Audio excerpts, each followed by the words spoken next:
Hi, I'm Ron Paulk, designer of the Paulk Workbench and the Total Station. So I'm working on this kitchen remodel, this kitchen addition.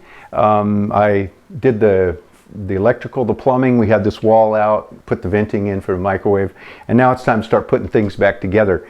So it's time to hang cabinets, and so I thought I'd take a couple of minutes and just give you a couple of pointers. It's not going to be a beginning to end. Some guys do it different than I, but the main thing is that whatever works if you got a system, and I'm just going to show you a few of the ways that I do it.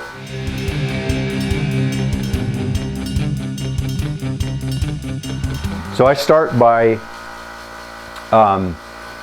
installing my uppers. Some people put the bases in first, but I choose to do it this way. So I will pre-assemble my uppers, put them together, screw them together as many as possible, and then I'll jack them up with a jack you'll see me use here in a bit. One of the tricks though in putting my uppers together, this happens to be a face frame, but it wouldn't matter if it was solid boxes that go butt up or whether it's face frames. I have to put them the tops down to the floor to screw them together. And the reason being is cabinets are of different heights, and so the shorter ones, if I had the bottoms down, the tops up, I would have to lift the shorter ones up. So by flipping everything upside down, I'm able to have all the tops on the floor. I can screw them all together, and then I can flip them over and jack them up. Okay, so you can see in this case I have three boxes going, three wall cabinets going together. I have a fourth that goes over the refrigerator. Because there's a panel that I'll have to put up beside these, I have to do that separate. I can't put the fourth one on. But I've done 8, 9, 10 cabinets together and jack them up and install them all together. So in this case, these are face frames. I don't do a lot of face frames these days, but you can see I have this pony clamp. It's a face frame clamp that just brings the face frames nice and tight together, and then also has a secondary front part of the clamp that pushes the face frames together this way, so it pulls them together and then also flushes them up. And I've already screwed these face frames together, just drilled with a taper bit countersink, and then installed, in this case, a 2.5 inch screw. So now I'm going to continue getting these ready to go. We've already put the filler on the end. There's a filler going next to the wall, so we knew exactly what that needed to be. So when we jack them up, we'll push that tight and that filler will work. I want to do as much with these cabinets while it's on the ground. I've got this microwave cabinet here with the top down on the floor, so I have the microwave template. I'm going to go ahead and make the blocks and the things we need to mount the microwave. We're not cutting the vent through because we chose to frame that vent into the wall so we wouldn't eat up any cabinet space, so we'll be venting through the wall. But we still need to have blocks and some mounting stuff done. It's just a little easier to do it while it's on the floor. The filler we've already installed. It'll go against the wall, and we've cut that at about a 5-degree angle just so the outside will touch the wall first. We'll be able to push it back nice and tight. I try to avoid using scribe moldings whenever possible. It's just, I think it's just a nicer look to fit your cabinetry to the walls rather than using scribe molding. So I have my stud layout on the wall, and I want to go ahead and pre-drill all my cabinets and have screws set in them, so when I lift them up, they'll go right into the studs. So I'll just check my dimensions. This wall completely gets covered with cabinets and with tile, so I can mark this up. It's not an issue. I don't need to be real careful. Now I have the dimensions on the wall. I've got my backs of my cabinets. I've already got my filler on, so I know right where the cabinets are going to go from that corner, so I can lay these points out on the back of my cabinets and drill through.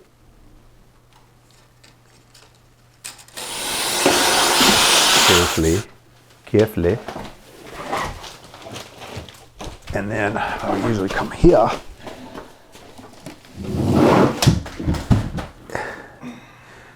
My the Kreg that I have, I love that thing. I mean, it's paid for itself. Oh yeah. Up, down. It's perfect. It's at 41. So let me see where we're at. Put it over here. 41. So we're just going to go tight to... It's a little lower right here. So we'll end up being just a little bit Okay, well, we'll shoot it up and then we'll test the laser on it. Let's hit that real quick, the vacuum. After we screw this to the wall, I'm done for tonight. I might rip some strips to put on the floor. Oh, we can do that. Because I was gonna break down the shop, so before I left. Yeah, working by myself, I had to come up with. I had some boxes that I built, but I ended up using buckets a lot because they seem to always be the right height and the right size. We'll see. I didn't measure to see if this would go up high enough. It's only 8-foot ceiling, so it should. See, I have always just used the little mini third hands, Yeah. and I think they're a heck of a lot faster typically. The only reason I've used this, I installed a bunch of custom cabinets on a job, and they're all super long, big boxes. Yeah. 8-foot long boxes. Yeah, but you're not gonna put a bank of cabinets together and do it with third hand. Oh no. I always put mine together. That's the difference. So I'm just looking at the electrical there. I got to go that way, but I want to pull your electric wires right there, right there. In fact, I can come out for you. No, I don't. Drywall. Okay. So now, grab the screw gun.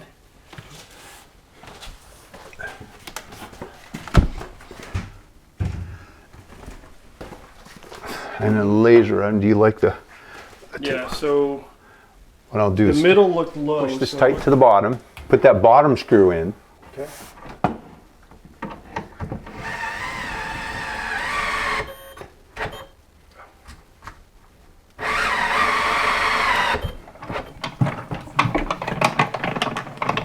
Because I always found I enjoyed finessing it rather than sitting there trying to struggle with it. And this thing allowed me to get underneath and.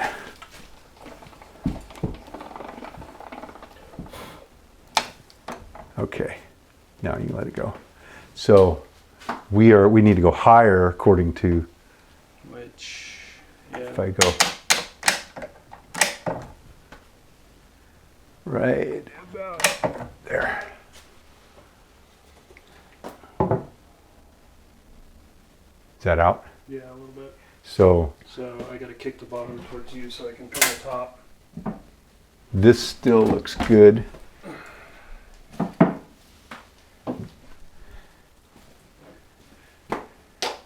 How's that look? Oh, we're not even tight to the wall there. Go ahead.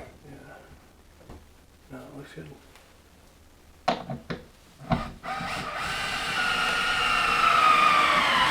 But this bottom is the one we have to drill. Yeah. So this one's one so we are above the sewer line if it's where we think it is. Yep. And then if we just drill that out, that metal out, bigger, that power head will work fine. We can hit that one. I don't know if you can reach it. Yeah. So that's enough. And then I can pull this jack out of the way.